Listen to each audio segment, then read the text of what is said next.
Saudara, hari ini kita belajar firman Tuhan ya, yang berkata, saudara, Rasul Paulus berbicara menasehati ini bagi jemaat yang ada di Korintus, saudara ya. Rasul Paulus menasehati jemaat yang ada di Korintus. Dia berkata kepada mereka, ya, adanya saja perkara di antara kamu itu sudah merupakan satu kekalahan ya.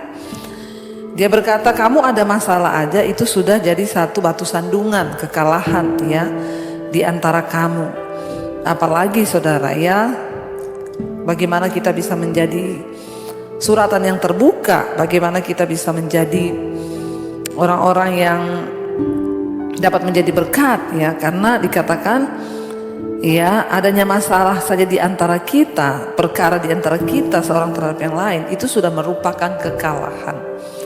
Sebagai anak Tuhan, sebagai orang percaya, tentunya kita ini harus hidup menjadi berkat. Kalau bisa jangan sampai ada perkara-perkara atau masalah-masalah yang dilihat orang yang menimbulkan ya siak dan menjadi batu sandungan bagi orang. Entah itu dalam rumah tangga kita, dalam pekerjaan kita, kita jauhi saudara. Kalau bisa jangan ada perkara ya. Rasul Paulus menuliskan surat ini kepada orang-orang atau jemaat yang ada di Korintus, kepada orang Kristen yang ada di Korintus. Ya, mengapa saudara dia menulis surat ini? Karena pada waktu itu terjadi banyak perselisihan di kalangan jemaat. Ada perselisihan, ada permusuhan, ada pertentangan. Tentunya sebagai orang-orang percaya yang harusnya menjadi contoh dan teladan, kita tidak boleh ada perkara, ada perselisihan di antara kita. Ya, dan di sini Rasul Paulus bilang, adanya saja perselisihan di antara kita, di antara kamu, itu sudah menjadi sebuah kekalahan bagi kamu. Ya, jangan berselisih saudara. Kalau kita mengerti kebenaran firman Tuhan, ya, kita mengerti bahwa semua Tuhan izinkan terjadi, maka jangan ada perselisihan. Rasul Paulus berkata di sana, mengapa kamu tidak lebih suka menderita ketidakadilan? Mengapa kamu tidak lebih suka dirugikan? Dalam hidup ini seringkali Tuhan akan izinkan kita dirugikan, seringkali Tuhan akan izinkan kita menderita ketidakadilan. Kenapa Tuhan izinkan itu? Untuk membentuk iman dan hati kita.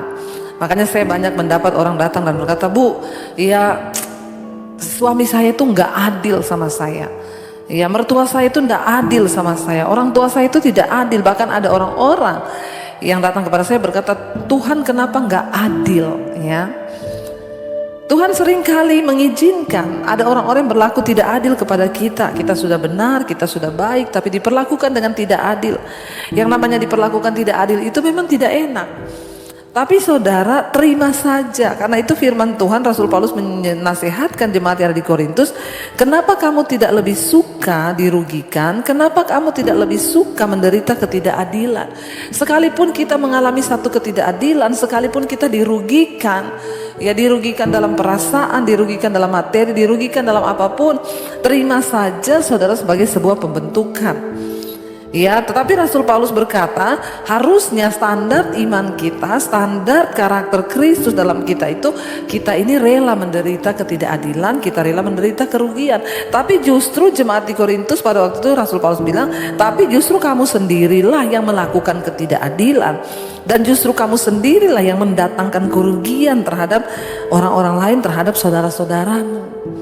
Ya, bagaimana kita bisa menjadi kesaksian, bagaimana kita bisa menjadi contoh, kalau justru hidup kita lah yang menjadi batu sandungan, kita lah yang merugikan orang, kita lah yang berbuat tidak adil. Saudara, mari kita introspeksi diri hari-hari ini.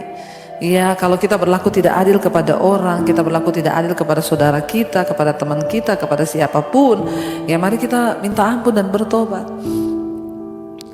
Jangan sampai jatuhnya nanti kita ini dikatakan oleh firman Tuhan menumpahkan darah orang yang tidak bersalah.